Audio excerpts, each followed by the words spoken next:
We have all been put in a situation where we must choose. Yes, the West has put all global South governments in a situation where we now have to choose between America and Europe.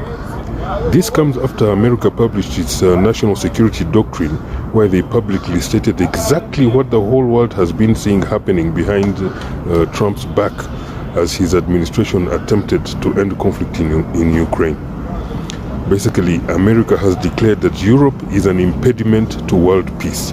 This is a huge but accurate assessment of a parasitic Europe undermining America's peace efforts, an unrealistic Europe refusing to make a U-turn to real peace, and a dangerously malicious Europe trying to block any peace from succeeding.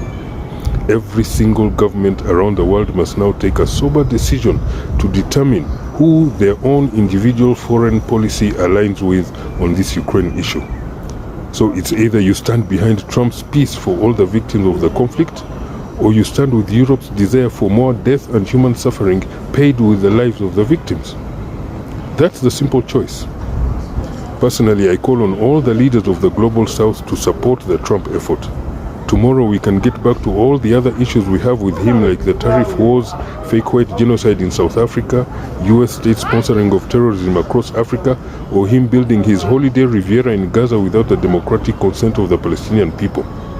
But on this specific topic of today, Africa must support the peace we can understand, not the dangerous and confusing radical European extremism, where the only peace talks Europeans ever had were with themselves like lunatics. So let's call the White House to express support, have a debate at the UN General Assembly if necessary, whatever it takes to do our part in promoting global peace and security. By the way, America's new doctrine also ends NATO expansionism, which many of us have been talking about for decades.